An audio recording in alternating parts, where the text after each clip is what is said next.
കാലം ടി വിയുടെ ഇടയശബ്ദം എന്ന പരിപാടിയിലേക്ക് നിങ്ങൾക്കേവർക്കും ഹാർദവമായ സ്വാഗതം.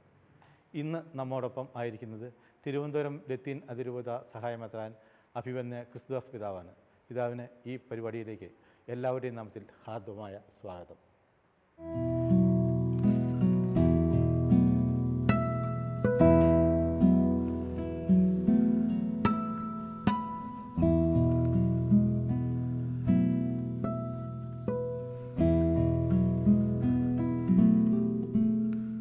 സ്വാതന്ത്ര്യം കിട്ടിയിട്ട് നമുക്ക് 7 ദശാബ്ദം പിന്നിട്ടു ഇന്ത്യ സ്വാതന്ത്ര്യമായിട്ട്. നമ്മുടെ ഇവിടെ നമ്മൾ എല്ലാ രംഗത്തും സാംസ്കാരികമായും വിദ്യാഭ്യാസപരമായും ആരോഗ്യപരമായിട്ടും ഒക്കെ നമ്മൾ പുരോഗമിച്ചു എന്ന് നമ്മൾ അവകാശപ്പെടുന്നുണ്ട്. അതേസമയം നമ്മുടെ ഇടയിലുള്ള ഈ ദളിത് വിഭാഗങ്ങൾ, പിന്നോക്ക വിഭാഗങ്ങൾ ഇപ്പോഴും അവർ ജന്മം കൊണ്ട് തന്നെ അവരിപ്പോഴും അവഗണിക്കപ്പെടുന്നു. ഇത് നമുക്ക് യോജിച്ചതാണോ? നമുക്ക് അവരെ ഒന്ന് ഉദ്ധരിക്കാൻ കഴിയാത്തത് എന്തുകൊണ്ടാണ്? എനിക്കത് അതിനോട് ഉത്തരം പറയാനായിട്ട് ഭയങ്കര ഇത് മാനസികമായിട്ട് വൈഷമ്യം നിന്നു. കാരണം വെച്ചാൽ ഇന്നും നമ്മൾ ഈ വിദ്യാഭ്യാസപരമായിട്ടും സാംസ്കാരികമായിട്ടും വളർന്നെന്ന് പറയുമ്പോഴും ഈ മനസ്സുകൾ വേണ്ടത്ര രീതിയിൽ വളർന്നിട്ടില്ല എന്ന് ചിന്തിക്കുന്ന ഒരാളാണ് ഞാൻ. ഇന്നും നമ്മൾ മുന്നോക്കക്കാരാണെന്നൊക്കെ വ്യത്യാസം നമ്മുടെ സമൂഹത്തിൽ ഇന്നും നമ്മൾ നിലനിർത്തുന്നു. അത് ഈ ഒരു കേരള സംസ്കാരത്തെ സംബന്ധിച്ചിടത്തോളം അത് യോജിച്ചതാണോ എന്ന് പോലും ഞാൻ ചിലപ്പോൾ ചിന്തിക്കാറുണ്ട്. കാരണം സാറ് പറഞ്ഞതുപോലെ ഇന്ന് നമ്മൾ ഭയങ്കര വിദ്യാഭ്യാസപരമായി മുന്നോട്ടാണ്, സാംസ്കാരികപരമായി മുന്നോട്ടാണെന്നൊക്കെ പറയുമ്പോൾ വാസ്തവത്തിൽ എവിടെയാണ് നമ്മൾ വളരേണ്ടത്? നമ്മുടെ ഈ മനോഭാവങ്ങൾ വളരണ്ടേ?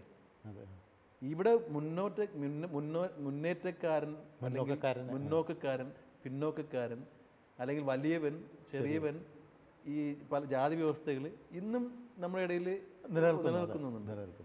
അത് വളരെ വളരെ വളരെ നിർഭാഗ്യകരമാണ്. വാസ്തവത്തിൽ ഇത് പാടില്ല എന്നൊരു ചിന്തക്കാരനാണ് ഞാൻ.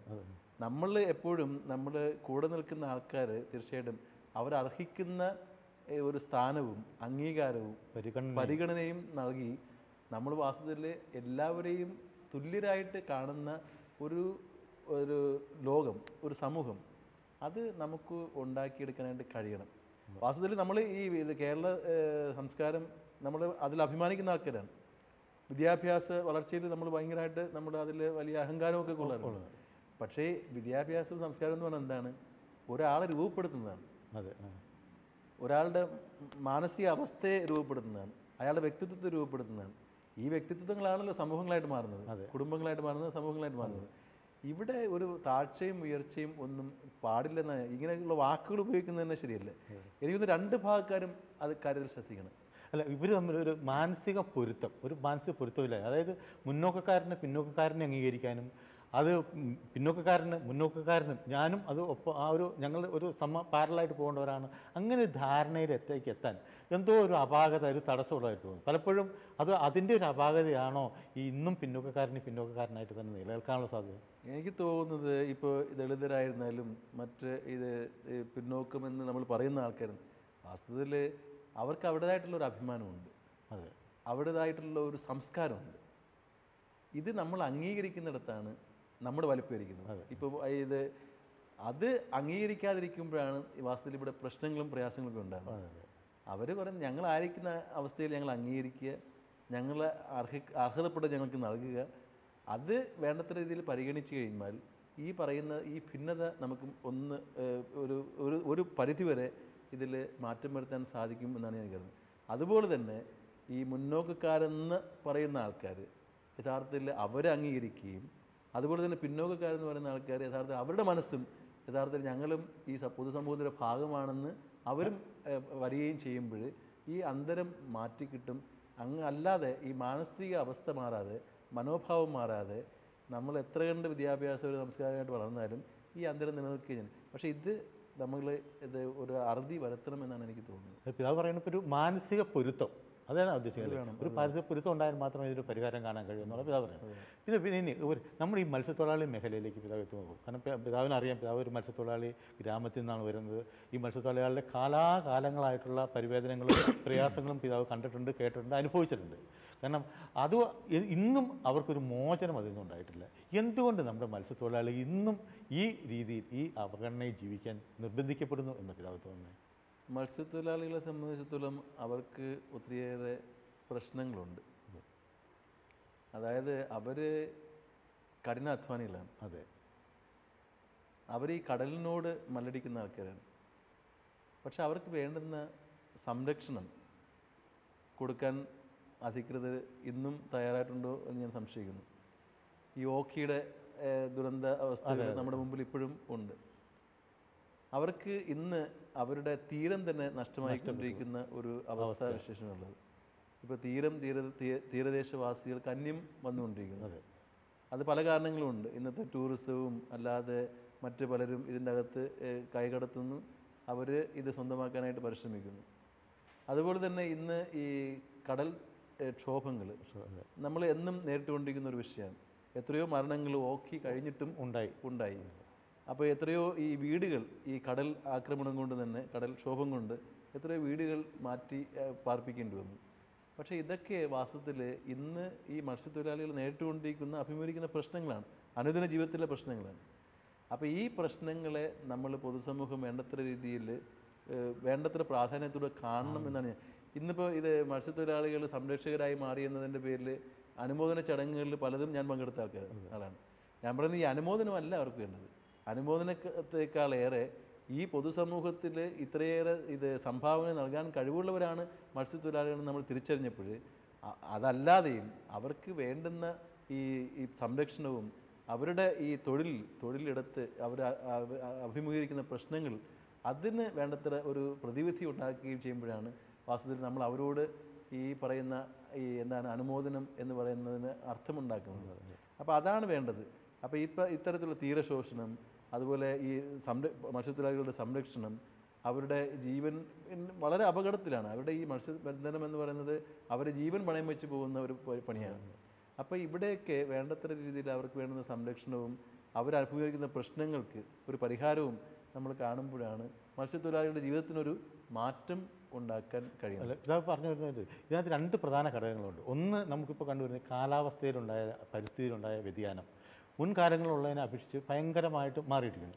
രണ്ട്, നമ്മുടെ തീരദേശങ്ങളിൽ പിതാവ് പറഞ്ഞതുപോലെ അവിടെ ടൂറിസത്തിൻ്റെ പേരിലും ഇപ്പോൾ വിഴിഞ്ഞത്താണെങ്കിൽ തുറമുഖത്തിൻ്റെ പേരിലും അവിടെ ആൾക്കാർ, അപ്പോൾ ഇവർ തീരദേശവാസികൾക്കുള്ള വേണം എന്നുള്ള ആ മുദ്രാവാക്യം അല്ലെങ്കിൽ ആവശ്യം നിലനിൽക്കുമ്പോൾ തന്നെ വികസന പ്രവർത്തനങ്ങളോട് നമുക്ക് പുറംതിരിഞ്ഞ് നിൽക്കാൻ പറ്റത്തില്ല. അപ്പോൾ ഇങ്ങനെയുള്ള സാഹചര്യത്തിൽ ഏത് രീതിയിലുള്ള ഒരു സംരക്ഷണമാണ് മത്സ്യത്തൊഴിലാളികൾക്ക് പിതാവ് കാണുന്നത്? നമ്മൾ തീർച്ചയായിട്ടും വികസനത്തോട് ഒരിക്കലും നമ്മളെതിരല്ല, നമ്മളത് എപ്പോഴും പറഞ്ഞിട്ടുള്ള കാര്യമാണ്. പക്ഷേ വികസനത്തിൻ്റെ പേരിൽ പാവപ്പെട്ട ആൾക്കാരുടെ ജീവനും അവരുടെ സ്വത്തിനും നമ്മൾ സംരക്ഷണം നൽകേണ്ട ധർമ്മത്തെ വിസ്മരിക്കരുത്. നമ്മളതാ പറയുന്നത്. നമ്മളെല്ലായ്പ്പോഴും എല്ലാ വികസനങ്ങൾക്കും, പ്രത്യേകിച്ച് നമ്മൾ തിരുവനന്തപുരം അതിന് എല്ലാവരും പറയുന്നൊരു കാര്യമുണ്ട്, ഈ റോക്കറ്റ് വിക്ഷേപണ കേന്ദ്രം ഒക്കെ വന്നതിന് കാരണം തന്നെ ഈ പള്ളിയെപ്പോലും നമ്മൾ വിട്ടുകൊടുത്തിട്ടാണ് ഈ ഇങ്ങനൊരു റോക്കറ്റ് വിക്ഷേപണ കേന്ദ്രം തന്നെ ഉണ്ടായത്. അതുപോലെ ഇപ്പോൾ വിഴിഞ്ഞത്ത് ഇപ്പോൾ ഇങ്ങനെ ഒരു തുറമുഖത്തിൻ്റെ കാര്യം പറയുന്നു. നമ്മളെല്ലാവരും പറയുന്നത് തുറമുഖം അല്ലെങ്കിൽ വികസനം ആവശ്യമില്ല എന്നല്ല, അത് ആവശ്യമാണ്. പക്ഷേ അത് യഥാർത്ഥത്തിൽ ഇത് അഫക്റ്റ് ചെയ്യുന്ന ആൾക്കാരെ കൂടെ നമ്മൾ അവർക്ക് വേണ്ടുന്ന പരിഗണനയും അവർക്ക് വേണ്ടുന്ന സംരക്ഷണവും ഉറപ്പുവരുത്തി ചെയ്യണമെന്ന് മാത്രമാണ് നമ്മൾ പറയുന്നത്. ഈ സാങ്കേതിക വിദ്യകളിലും സാമ്പത്തികമായ ഉന്നമനമൊക്കെ കാണുമ്പോൾ മാതാപിതാക്കൾ തന്നെ മക്കളെ അവരുടെ തന്നിഷ്ടം പോലെ വിടും. സ്കൂളിലാണ് കഴിയുമെങ്കിൽ അവർക്ക് ഇഷ്ടംപോലെ ബോർഡിങ്ങിലോ അതല്ലെങ്കിൽ മറ്റ് വിദേശങ്ങളിൽ വിട്ടു പഠിപ്പിക്കുന്നു. ഇങ്ങനെ വരുമ്പോൾ മക്കളും മാതാപിതാക്കളും തമ്മിലുള്ളൊരു ബന്ധം ഭയങ്കരമായിട്ടൊരു അന്തരം ഉണ്ടാകുന്നുണ്ട്. തീർച്ചയായിട്ടും ഇന്നത്തെ ഒരു സാമൂഹിക ചുറ്റുപാട് ഇതിനൊരു കാരണമാണ്, ഇല്ലെന്ന് ഞാൻ പറയുന്നില്ലേ. ഞാൻ അതുകൊണ്ടാണ് പറഞ്ഞത്, ഈ പലപ്പോഴും ഈ ഒരു കുടുംബ ബന്ധങ്ങൾ നമ്മൾ നേരത്തെ ആയിരുന്ന ഒരവസ്ഥയിൽ നിന്നും വളരെ വ്യത്യാസപ്പെട്ടു പോയി. അതുകൊണ്ട് തന്നെ ഇവിടെ മാനസികമായിട്ടുള്ള വലിയൊരു ബന്ധവും വളരുന്നില്ല, അടുപ്പം ഉണ്ടാകുന്നില്ല. അതിൻ്റെ പേരിലും ഈ അകൽച്ചകൾ സംഭവിക്കാറുണ്ട്. പക്ഷെ അതേസമയം തന്നെ ഏറ്റവും പ്രധാനപ്പെട്ടത് ഈ മാതാപിതാക്കളുടെ ഈ പ്രായമായ ആൾക്കാരുടെ സംരക്ഷണം ഈ മക്കൾ ഏറ്റെടുക്കുക എന്ന ഒരു അവസ്ഥ ഉണ്ടാകണം. അതല്ലാതെ എനിക്ക് തോന്നുന്നത് ഇന്ന് വൃദ്ധമന്ദിരങ്ങൾ കൂടുതലും ഉണ്ടാക്കരുതെന്നാണ്. പക്ഷെ ഗതികേട് കൊണ്ടാണ് പലപ്പോഴും വൃദ്ധമന്ദിരങ്ങൾ ഉണ്ടാകുന്നത്.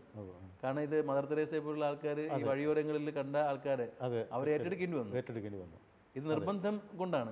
പൊതുസമൂഹത്തിൻ്റെ ഈ ഒരു ശിഥിലമായ ഒരു അന്തരീക്ഷം കണ്ടിട്ടാണ് ഇത്തരത്തിലുള്ള വൃദ്ധമന്ദിരങ്ങൾ ഉണ്ടായത്. വാസ്തവത്തിൽ അത് ആശാവാഹമല്ല എന്നാണ് എനിക്ക് പറയാനുള്ളത്. അല്ല, ഇതിനകത്ത് ഇപ്പോൾ പിതാവ് പറഞ്ഞത് ശരിയാണ്. പിതാവിൻ്റെ കുടുംബത്തിൽ തന്നെ നമുക്ക് നോക്കിക്കഴിഞ്ഞാൽ പിതാവിൻ്റെ ഒരു സഹോദരൻ ഇപ്പോഴും മത്സ്യത്തൊഴിലാളിയായിട്ട് ജീവിക്കുന്നു അല്ലേ? അപ്പോൾ കുടുംബത്തിലെ മാതാപിതാക്കളുമായിട്ട് എപ്പോഴും ഒരു മാതാപിതാക്കൾ ബന്ധം നിലനിർത്തുന്നു എന്നുള്ളത് അതിനകത്ത് ഒരു അടിസ്ഥാനപരമാണ്. അപ്പോൾ ആ ഒരു ബന്ധം ഉണ്ടാകാൻ അത് സഭയ്ക്ക് നമുക്ക് അത്തരത്തിലൊരു ഇനിഷ്യേറ്റീവ് എടുത്തിട്ട് സഭയ്ക്കൊരു എന്ത് സന്ദേശം അല്ലെങ്കിൽ സഭയ്ക്ക് അത്തരത്തിലൊരു നിർദ്ദേശം അല്ലെങ്കിൽ സന്ദേശം കൊടുക്കാൻ പറ്റുമോ?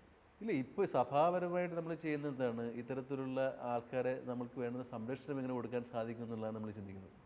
അതുകൊണ്ടാണ് വാസ്തവത്തിൽ ഈ പറയുന്ന ഇത് നമ്മുടെ സമർപ്പിതരായിട്ടുള്ള ഒത്തിരിയേറെ ആൾക്കാർ ഇന്ന് വൃദ്ധസദനങ്ങളിൽ അവർ ശുശ്രൂഷ ചെയ്യുന്നത്. കാരണം ഇത്തരത്തിലുള്ള ഇത് ആരാലും ശ്രദ്ധിക്കപ്പെടാതെ എല്ലാവരും ഉപേക്ഷിക്കപ്പെടുന്ന ഒത്തിരിയേറെ ആൾക്കാർ നമ്മുടെ സമൂഹത്തിൽ പെരുകുന്നു. ഈ പെരുകുമ്പോൾ ഇവരെ നമുക്ക് എന്ത് ചെയ്യാൻ പറ്റും?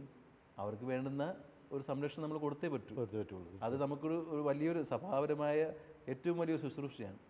അത് വാസ്തവത്തിൽ ആശാവഹമല്ല, പക്ഷേ ഇന്നത്തെ സമൂഹം അത് നമ്മളെ നിർബന്ധിപ്പിക്കുന്നു. അതിൻ്റെ പേരിൽ നമ്മൾ ചെയ്യേണ്ടതായിട്ട് വരുന്നു. അതേസമയം തന്നെ എനിക്ക് പറയാനുള്ളത് ഈ വരുന്ന തലമുറ ഓർക്കേണ്ടത് നാമും ഇന്നല്ലെങ്കിൽ നാളെ ഈ ഒരു യാത്ര ചെയ്യേണ്ട ആൾക്കാരാണ്. അതുകൊണ്ട് ഇതിൽ ഏറ്റവും കൂടുതൽ പ്രധാനം എനിക്ക് തോന്നുന്നത് ഈ പരസ്പരം ഉള്ള ഉത്തരവാദിത്തങ്ങൾ ഏറ്റെടുക്കുക എന്നുള്ളത്. ഞാൻ ഈ അടുത്ത കാലത്ത് പെട്ടെന്ന് എനിക്ക് തമാശ പോലെയാണ് തോന്നുന്നതെങ്കിലും എനിക്ക് ഭയങ്കര സ്ട്രൈക്ക് ചെയ്ത ഒരു കാര്യം ഞാനൊരു കഥ പോലുള്ള കാര്യമാണ്. അതായത് ഒരാൾ ഓരോ ദിവസവും അയാൾ ഒരു കടയിൽ രാവിലെ പ്രഭാതത്തിൽ പോകുന്നതാണ്. എല്ലാവരും ശ്രദ്ധിക്കുന്ന ഒരു കാര്യമാണ്. അയാൾ പോയി 5 റൊട്ടി മേടിച്ചുകൊണ്ട് വരുമെന്ന് പറഞ്ഞു. ഞാൻ ഭയങ്കര തമാശയായിട്ട് എനിക്ക് തോന്നിയത്, പക്ഷേ 5 റൊട്ടി മേടിച്ച് അയാൾ തിരിച്ചു വരും.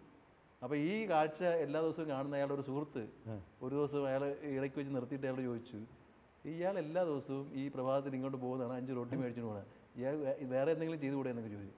പക്ഷേ ഈ 5 റൊട്ടിയുടെ രഹസ്യം എന്താണെന്ന് ചോദിച്ചപ്പോൾ അയാൾ പറഞ്ഞതാണ്, അതായത് ഒരു റൊട്ടി എനിക്കും എൻ്റെ ഭാര്യയ്ക്കുമാണ്, 2 റൊട്ടി ഞാൻ കടം കൊടുക്കുകയാണ്, 2 റൊട്ടി ഞാൻ കടം വീട്ടുകയാണ്. ഇത് പറഞ്ഞപ്പോൾ ആ പറയുന്ന ഭാവത്തിനൊന്നും മനസ്സിലായില്ല. അപ്പോൾ ഇയാൾ വിശദീകരിച്ചതാണ്, അതായത് ഒരു റൊട്ടി എനിക്കും എൻ്റെ ഭാര്യയ്ക്കും കൂടെ, പക്ഷെ 2 റൊട്ടി ഞാൻ കടം കൊടുക്കുന്നതെന്ന് പറയുന്നത് എനിക്ക് 2 കുട്ടികളുണ്ട്. സ്വാഭാവികമായിട്ടും ആരും കുട്ടികൾ കടം കൊടുക്കാറില്ല. അവർ കുട്ടികളുടെ സംരക്ഷണം ഏറ്റെടുക്കുക ചെയ്യുന്നത്. പക്ഷെ ഇയാൾ അത് തൻ്റെ കൂട്ടുകാരോട് പറഞ്ഞിട്ട് അയാൾ പറഞ്ഞത്, ഞാൻ ഇന്ന് അവർക്ക് കൊടുക്കുന്നു, നാളെ ഞാൻ വീണുപോയാൽ അവർ എനിക്ക് തിരിച്ചു തരും. പക്ഷെ അത് ഞാൻ ആഗ്രഹിച്ചിട്ടല്ല ചെയ്യുന്നത്, ഞാൻ അതുകൊണ്ട് ഞാൻ കടം കൊടുക്കുകയാണെന്ന് ഇതിൽ പറയുന്നത്. പക്ഷെ അത് ആരും കടം കൊടുക്കുന്നതല്ല. പക്ഷേ എല്ലാ മാതാപിതാക്കളും ഉള്ളിൻ്റെ ഉള്ളിൽ അവർ തീർച്ചയായിട്ടും ഞാൻ ഇന്ന് ആരോഗ്യമായിട്ട് എൻ്റെ മക്കളുടെ സംരക്ഷണം ഞാൻ ഏറ്റെടുക്കുന്നു, നാളെ എൻ്റെ വീഴ്ചയുടെ സമയത്ത് എൻ്റെ സംരക്ഷണം അവർ ഏറ്റെടുക്കും. ഇത് വാസ്തവത്തിൽ ഈ നമ്മുടെ എന്താ പറയുക, നമ്മുടെ ഈ ഒരു ജീവിതത്തിൽ സാമൂഹ്യ ജീവിതത്തിൻ്റെ ഒരു സ്വാഭാവികമായിട്ടുള്ള കാര്യമാണ്. അതുകൊണ്ടാണ്. പക്ഷേ ഇനി 2 ബാക്കിയുണ്ടല്ലോ. അപ്പോൾ അയാൾ പറഞ്ഞ് 2 ഞാൻ കടം വീട്ടുകയാണ്. അപ്പോൾ ഇയാൾ പറഞ്ഞത്, അയാളുടെ കൂട്ടുകാരനോട് അയാൾ പറഞ്ഞത്, എൻ്റെ മാതാപിതാക്കൾ ഇന്നും എൻ്റെ സംരക്ഷണയിലാണ്. ഞാനിന്ന് എന്തായിരിക്കുന്നുവോ അത് എൻ്റെ മാതാപിതാക്കളുടെ വിയർപ്പാണ്, ത്യാഗമാണ്. അപ്പോൾ അവർ ജീവിച്ചിരിക്കുന്നിടത്തോളം കാലം ഞാൻ എൻ്റെ ഈ ജീവിതം കൊണ്ട് കടം വീട്ടിക്കൊണ്ടേയിരിക്കും. ഈ വാസ്തവം പറഞ്ഞാൽ ഇത് സ്വാഭാവികമായിട്ട് എല്ലായിടത്തും നടക്കേണ്ട ഒരു സംഭവമാണ്, ഈ കടം വീട്ടിലും കടം കൊടുക്കരുത്. കാരണം അത് നമ്മുടെ ജീവിതത്തിൻ്റെ ഭാഗമാണ്. കാരണം ഒരിക്കലും മാതാപിതാക്കളെ ത്യജിച്ച് മാറി നിൽക്കുന്നവരോട് നമുക്ക് ഒരിക്കലും അത് ഉൾക്കൊള്ളാൻ പറ്റത്തില്ല. പിതാവ് നമ്മുടെ തിരുവനന്തപുരം ലത്തീൻ അതിരൂപതയുടെ സഹായമെത്രാനായിട്ട് വരുമ്പോൾ പിതാവിന് ഒത്തിരിയേറെ സ്വപ്നങ്ങളുണ്ടാകും നമ്മുടെ രൂപതയെക്കുറിച്ച്. നമ്മുടെ രൂപത പിതാവിൻ്റെ ഭാവനയിൽ അല്ലെ സ്വപ്നത്തിൽ കിടന്ന ആ തിരുവനന്തപുരം ലത്തീൻ അതിരൂപത എങ്ങനെയായിരിക്കും? അടിസ്ഥാനപരമായിട്ട് ഒരു മെത്രാൻ എന്ന രീതിയിൽ അല്ലെങ്കിൽ ഒരു പുരോഹിതൻ എന്ന രീതിയിൽ, ഇപ്പോൾ തീർച്ചയായിട്ടും ഒരു സഹായമെത്രാൻ എന്ന രീതിയിൽ രൂപതയെക്കുറിച്ചുള്ള സ്വപ്നങ്ങളിൽ ആരെങ്കിലും എന്നോട് ചോദിച്ചാൽ ആദ്യമായിട്ട് ഞാൻ പറയുന്നത് വിശ്വാസ വളർച്ച. അതായത് നമ്മളൊരു വിശ്വാസ സമൂഹമാണ്. അതെ. ഒരു രൂപത എന്ന് പറയുന്നത് ക്രിസ്തുവിൽ വിശ്വസിക്കുന്നവരുടെ ഒരു കൂട്ടായ്മയാണ്. അതെ. ആ കൂട്ടായ്മയിൽ ക്രിസ്തുവിലേക്ക് എല്ലാവരെയും കേന്ദ്രീകരിക്കുക, ക്രിസ്തു കേന്ദ്രീകൃതമായി ജീവിതം നയിക്കാൻ എല്ലാവരെയും പ്രേരിപ്പിക്കുക, പ്രോത്സാഹിപ്പിക്കുക, അതിന് വേണ്ടുന്ന മാർഗങ്ങൾ കണ്ടെത്തുക. അതിന് തീർച്ചയായിട്ടും ആ രീതിയിലൊരു ആത്മീയമായ ഒരു വളർച്ച, അതാണ് അടിസ്ഥാനപരമായിട്ട് ഞാൻ സ്വപ്നം കാണുന്നത്. അപ്പോൾ ഇന്ന് വിശ്വാസ അപജയങ്ങൾ നമ്മൾ കണ്ടുകൊണ്ടിരിക്കുന്ന ഒരു കാര്യമാണ്. അപ്പോൾ പ്രത്യേകിച്ച് യുവജനങ്ങളെ ഇത്തരത്തിലേക്ക് നമ്മൾ കൊണ്ടുവരേണ്ടതുണ്ട്. അപ്പോൾ വിശ്വാസത്തിൽ എല്ലാവരെയും ആഴപ്പെടുത്തുവാനുള്ള മാർഗങ്ങൾ ആരായുക, കണ്ടെത്തുക, അതുവഴി എല്ലാവരെയും ക്രിസ്തു കേന്ദ്രീകൃതമായ ഒരു ജീവിതത്തിലേക്ക് നമ്മൾ നയിക്കുക, മുൻപോട്ട് നയിക്കുക. അതാണ് അടിസ്ഥാനപരമായിട്ട് ഒന്നാമത്തെ ഞാൻ കാണുന്നത്. രണ്ടാമത് തീർച്ചയായിട്ടും ഭൗതികമായിട്ടുള്ള ഒത്തിരിയേറെ നന്മകൾ നമുക്കുണ്ടാകേണ്ടതുണ്ട്.